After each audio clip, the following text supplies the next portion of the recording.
Kia ora, g'day, welcome back once again, here with part 5 of my reaction to the SASR Battle for the Golden Road 1984 selection documentary. It says full movie on there, but it's the selection doco, so long before the Search for Warriors came out on television. So if you're here for this, let's jump back in.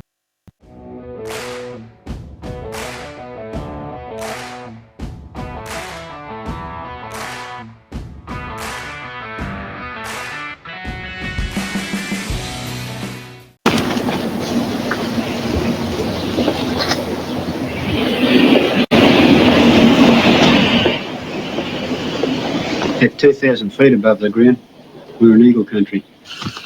This young man that's approaching one of the checkpoints is looking remarkably fresh, but what we've got to remember is that this is really only his first checkpoint. Romeo Tango Rental, we're at Checkpoint Hotel, and you're right here at 1320 Acre. As they arrive, each student is required to report via radio telephone to base camp, where his time of arrival and exact location is logged by Graham Bremer and his staff. It provides a margin of safety. Romeo Tango, this is Sierra 92 at Checkpoint Hotel at 13, 1310. It's here the men come to appreciate their communications instruction on the course, as it's now their lifeline. That's right.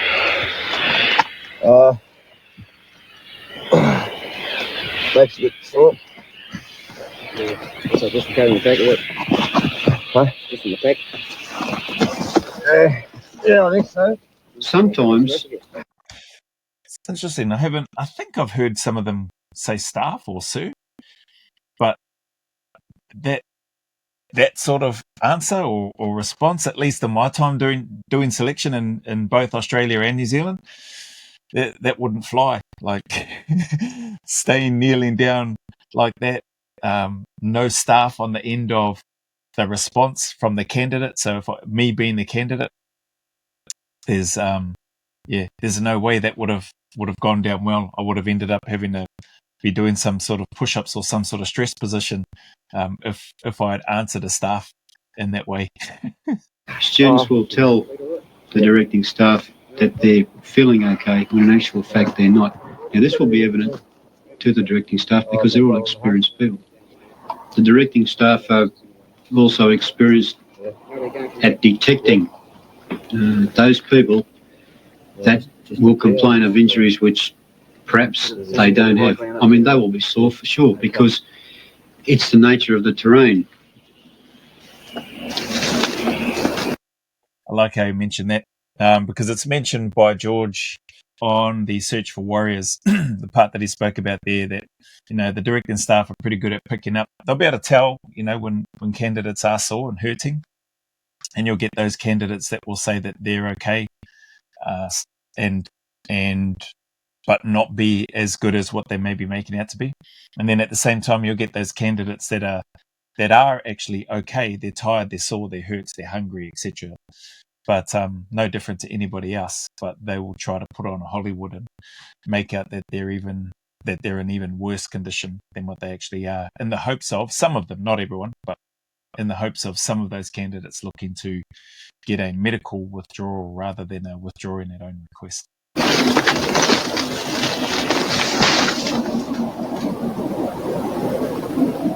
The psychological impact of country like this can be shattering. The pure loneliness, accompanied by the hostile conditions and the extreme stress of the situation, can affect the mind in subtle ways. At a mountain checkpoint, our cameras observed what is apparently a normal situation. I'm going to pause it here, but I just like what the journalist or people doing the documentary, the person doing the voiceover, what he's saying. Clearly, he's been speaking with the directing staff who have provided that insight. And yeah, it can be a lonely place. Some people just don't like they'll look at that vast terrain, or they'll look on the map at the distance that they have to cover and go, stuff that, I don't think I want to do that, or man, that's going to be boring. Or people that like to have people around, that like to talk to other people, that that just a whole bunch of people will not like it. And that's okay, that's cool. It's not for everybody. At least those people have put their hand up, tried, and for whatever reason have withdrawn because they just, didn't like it. It's not for them, whatever. But I found anyway, and speaking for myself and some of the people that I know of who felt very similar, like I loved being out there on my own. I thought it was awesome because I no longer have any of the directing staff eyes on me for one, but it was also, to me, it felt more real because now I'm on my own. I've got to push myself. Like, there's nobody else that's going to do this for me. There's nobody else that I can look at. There's nobody else that I can follow. I have to want this more than anything else. And if I don't want it, then I'm not going to complete this. And I wasn't looking at that in a negative way. I had more positive thoughts. I was like, yes, I'm free. I'm finally free. I'm on my own. And now it's just up to me. It's on me to make this happen. And some of my mates that had the similar sort of mindset, they were like, yeah, there was just nothing that was going to stop them. They were just going to keep hammering and until they achieved what they wanted to achieve. And it sounds simple. And that's because it is. I think people look for and want some sort of magic mental mind trick, resilience trick that we must have used or that people must have used to get through it. There isn't any. It's just your hunger and drive and desire to want to be there. And enjoying those moments being alone, and seeing the positive side of it rather than looking at the negative side of it. Oh, I don't have my mates here, or I wonder what so-and-so is doing, which is some of the comments from some people that have struggled on selection, and they found on reflection that those are some of the thoughts that they were having. Anyway. Romeo Tango, Sierra 17 over.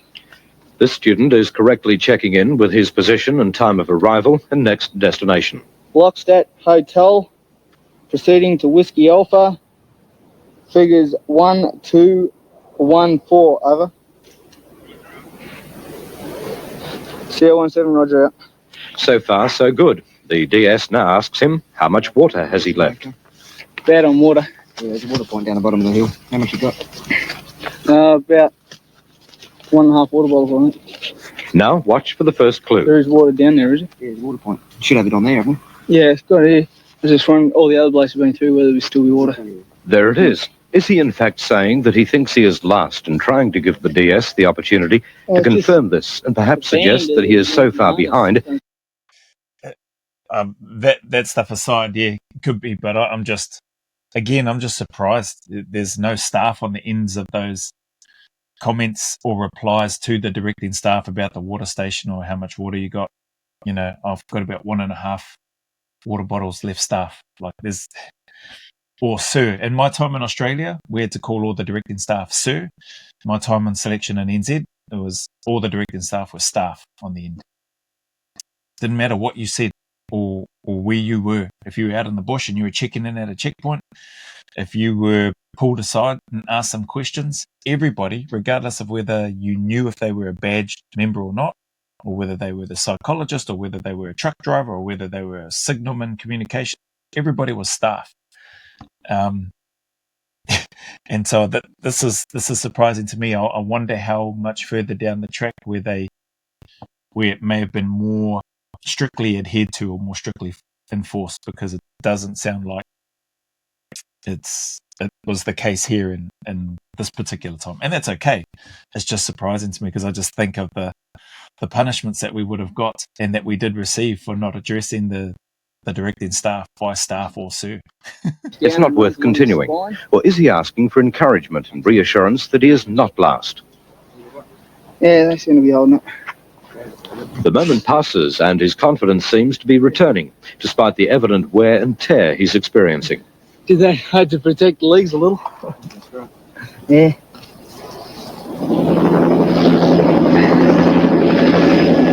20 kilometres away, the chopper takes off.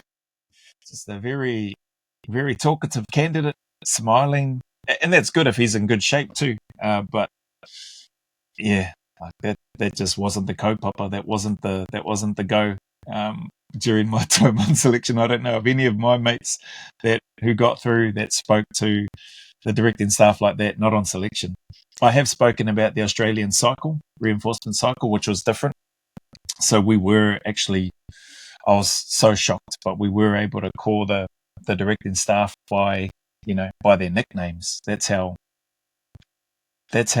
different it was to the NZ, calling sergeants and corporals by their nicknames or their first names. It was really foreign to me for the cycle, but I got used to it, and I could later on. I saw, and speaking with Nick Caldwell as well, I saw the value in that and how that environment that it created and how it helped with the learning as well, because it was still a steep learning curve, although it wasn't as steep for me. I put my hand up on that because I'd been through a lot of that training in NZ already. I just had to adapt and learn how they liked things done in the Australian environment and the Australian way. So, yeah. To retrieve a man who has pulled the pin.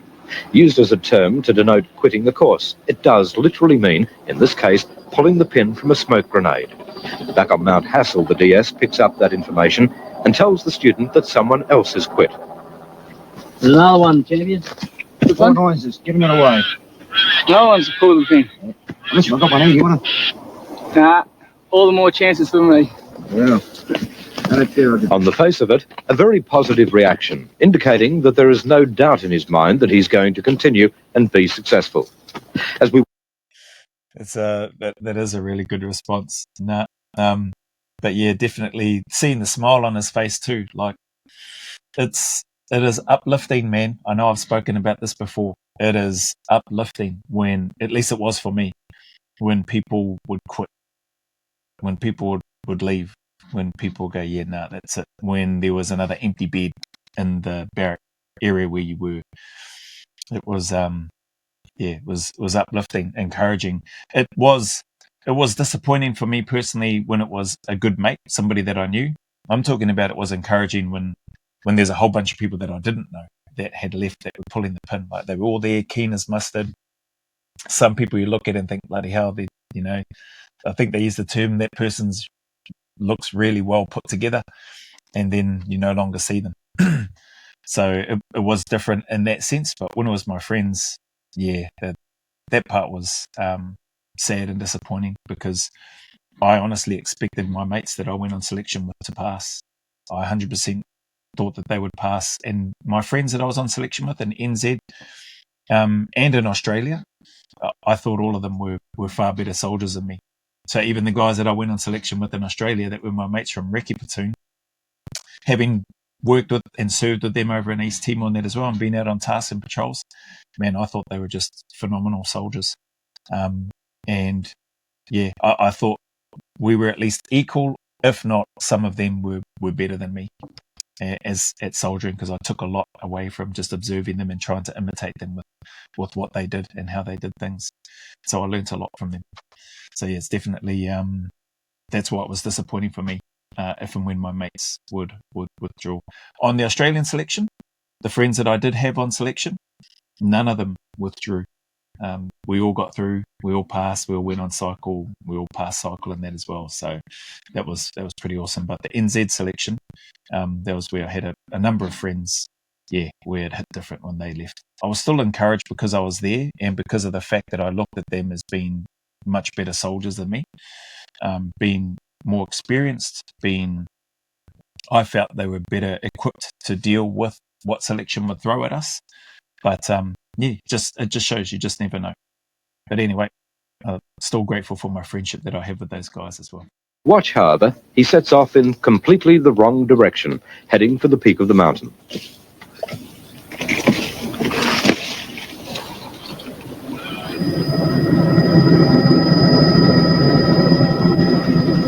We leave to continue to film.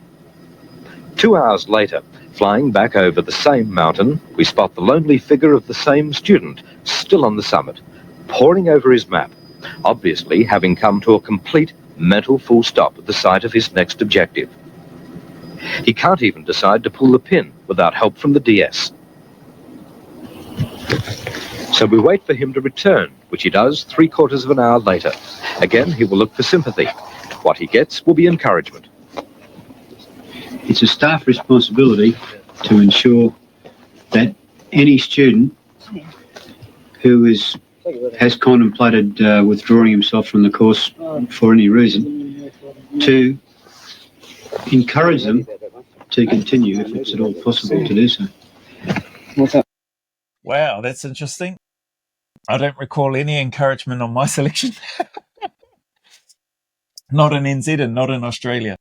Mind you, I wasn't having those sort of thoughts, and I wasn't having those conversations with the staff. Like, it just wasn't a thought that I entertained, and it wasn't something that I was about to and or that I was prepared to engage in a conversation with the staff, i.e. I want to withdraw. I want to finish the course. I've had enough.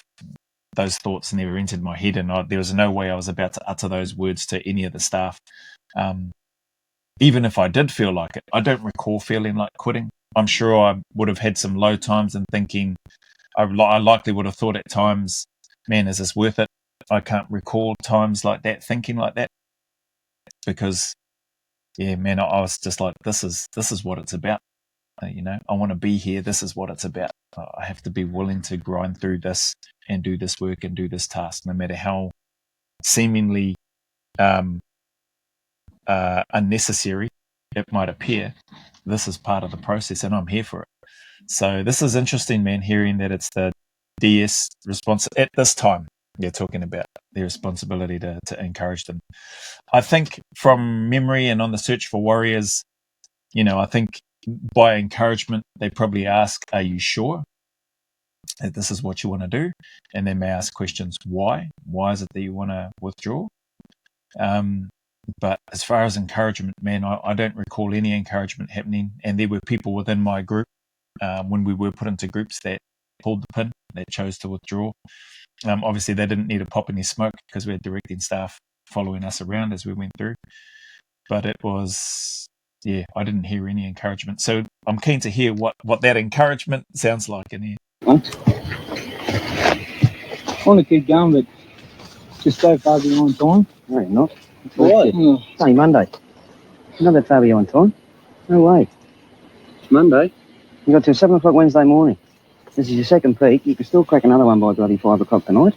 You've got till 9 o'clock tonight. You can be over that one and halfway down another one. It gives you 2 to go. On the You've been last sitting day. up the top, have you? I've been wondering, yeah. Far out.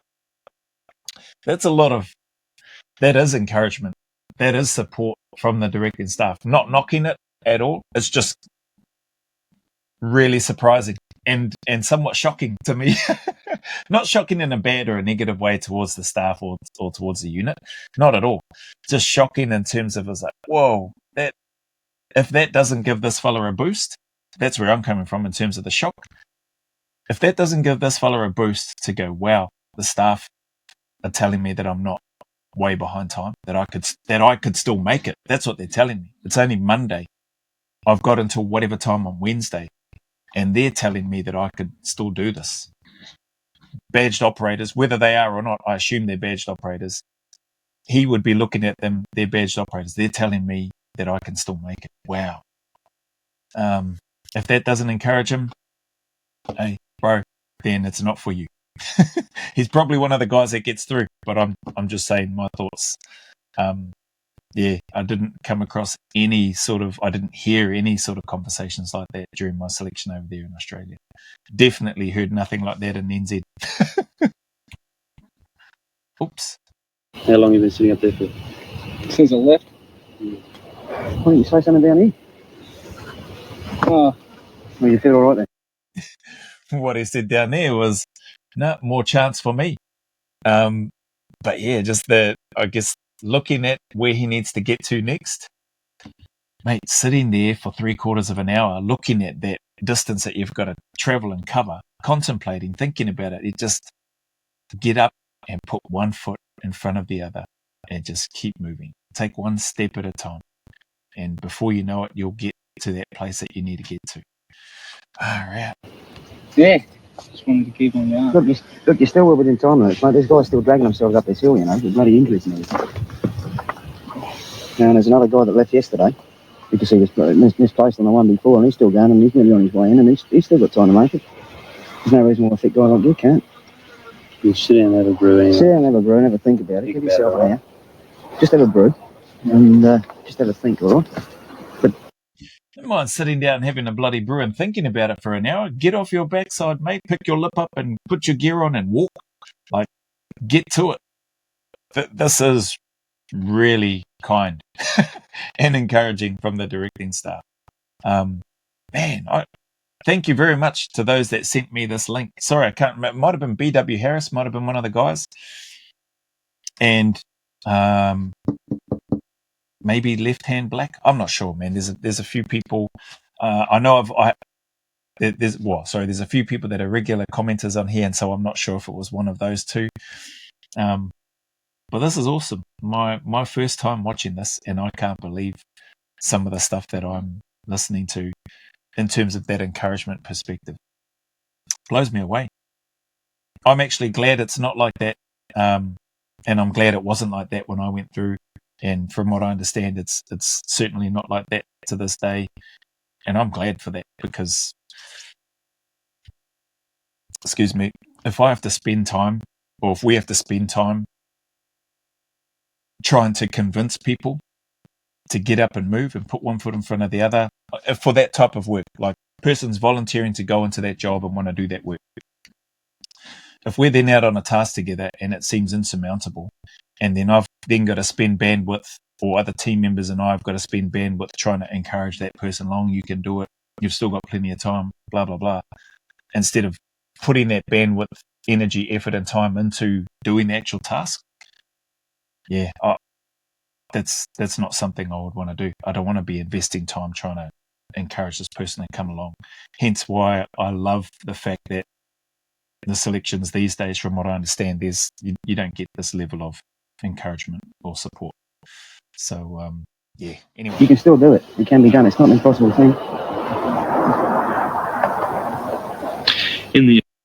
And he's having a brew as well. He's taking them up on the bloody pull the pin, man. Event, he decided to go on and completed 4 out of the 5 peaks, which is an acceptable performance. He proved to himself that he could climb one more mountain and accept the challenge of the Stirling Ranges. Well, good on him. Good on him for doing that. But man, he's lucky, really, really fortunate that those directing staff, did that. And for their time, like that's the co-pilot, that's the process, that's what they needed to do. That's the instruction that they've received, and they've executed that instruction as per how things needed to be. But I never witnessed that at all on the selection that I did in Australia anyway. And like I said, I'm glad that didn't happen, and I assume that doesn't happen, that it runs the same way as it was when I went through to this day without that, no encouragement. You decide you want to leave, okay, cool. Fill out the paperwork, fill out your withdraw at own request form and hand that in, and then we'll get the vehicle to come, or we'll get you, out of here so that you can be RTU'd, return to unit.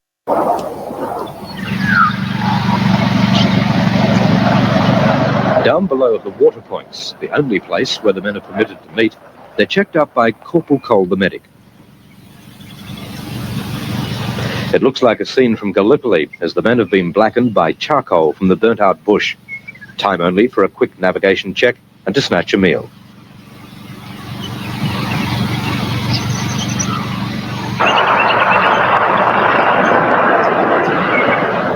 Since the start of the exercise, a trickle of students have been returning to the base camp. The ambulance and medical staff are continually on call to go to the assistance of the injured. Like this man. Having survived his blistered feet, he has finally had to be retired with a torn back muscle. But not all who are withdrawn are victims of medical problems. Many give up, and in spite of the instruction they have been given, some become so hopelessly lost that they have to be withdrawn for their own safety.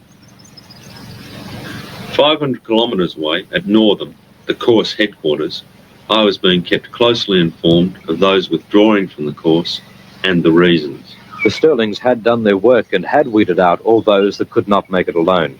In all, a total of 12 men had withdrawn at their own request. 5 were taken off injured. Among them, a man from the Royal Australian Air Force, until then one of the favourites to finish the course. Yeah, I was just halfway up the hill from the start point, and I fell backwards about 10 feet down the re-entrant, landed on my pack, and tried to stand up again, and just incredible pain around my kidney area.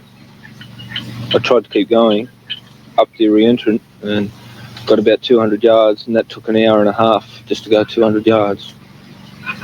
I'm really, really disappointed. But I did all my crying yesterday. I was really disappointed. Hopefully I can come back next year. I think the warrant officer said that I've been recommended. But That's cool. He wants to come back. I wonder if he did go back and wonder if he got through. Interesting that some of the staff, I think I heard them say that he was identified as one of those that potentially to go through and complete it. Coming from the Air Force, man, that's no easy feat. Like the soldiering from a person coming from the Air Force and or the Navy versus somebody from the Army, night and day. And so unless that person has, spent a lot of time growing up in the bush and done a whole bunch of other, I suppose, what you might call army type, infantry type things growing up and that sort of stuff. But otherwise, man, massive respect and credit to those. And I only know of a handful that have gone through from the Navy and Air Force that have gone through and passed. And that's a massive feat for those people that come from that background to go through, put themselves through that and pass. just to come so far and have something like a back just play up, it's a beautiful day. I wish I was out there now, I really do. I can't even climb a hill. Got to the bottom of the hill, I looked up. I could have made that first one, no worries at all. There were 4 more to go after it. And I figured if I was going to pull the pin, that was the time to do it rather than halfway through. The people that run the course keep talking about pushing yourself to the limit. And for me, that's the most disappointing thing, because I didn't push myself to the limit because I'm physically capable of going on. And this is the only course that I know of, and the only time that I know of that I could have pushed myself to my mental limit. And I didn't. And I don't think I'll have that opportunity again. Man, that's a good, honest reflection from this guy. I like some of the other honesty with the other reactions too from guys that withdrew. And I think one of them was asked, will you come back again? He was like, nah, straight away, no hesitation.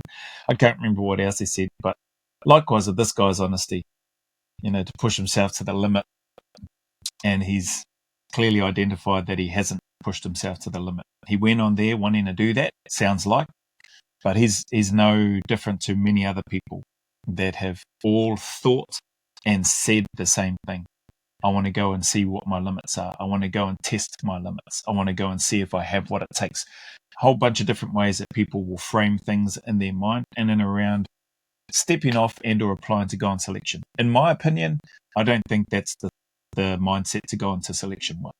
Actually, that reminds me of a Q&A that I was asked about this. So I'll put this in here and maybe I'll do a Q&A on it after. But if you're looking to go on selection because you want to test yourself or see what your limits are or see what you're capable of, etc., the list goes on, I don't think you're setting yourself up physically or mentally or emotionally for the selection itself. Don't get me wrong, I'm not saying it's impossible, and I'm not saying there haven't been people that have gone on selection that have passed and that have gone on to be badged with that mindset. I just don't know. I can't think of one person that I've spoken to, I should say, that went on selection with that mindset. The people that I know, including myself, that went on selection and that passed, there was no talk about wanting to test the limits. It was about, I want to go and serve in the unit, and I'm going to keep coming back and running into this brick wall as many times as it takes until I get there. There wasn't I wonder if I can, or see if I can, limits, blah, blah, blah. Coming back to this guy, sorry, because I could ramble on about that for ages. But coming back to this guy and his honesty, well, not this guy shown on the screen, but the other fellow that was cleaning his weapon. Yeah, good identification. He wanted to test himself to his limits mentally. Like, they work hand in hand. The physical and mental limits of an individual, in my opinion anyway, and in my experience, work hand in hand. And that's how you should approach your preparation for a selection.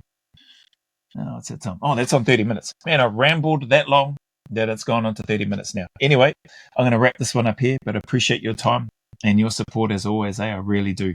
I'm enjoying my reactions to this one, the battle for the Golden Road, learning a lot as I'm watching this as well. Surprised by what I've seen and some of the stuff, particularly in this reaction as well, or in this segment of the video that I've watched, but definitely enjoying it and appreciate you if you made it this far. As always, the message is the same, regardless of any challenges, difficulties, trials that you may be going through. Man, I encourage you to keep turning up, Keep putting one foot in front of the other. Stay in the fight. Know that the sun will shine again. Take one day at a time and be kinder to yourself. Know that it's okay to not be okay, and it is 100% okay to ask for help. There is a light at the end of that long, dark, and seemingly lonely and miserable tunnel. I promise you. So as always, go always a little further. Remember, who dares wins and who cares wins. And until the next video, there's a big mana wave coming from me to you, filled with my aroha, respect, appreciation, and gratitude for you all.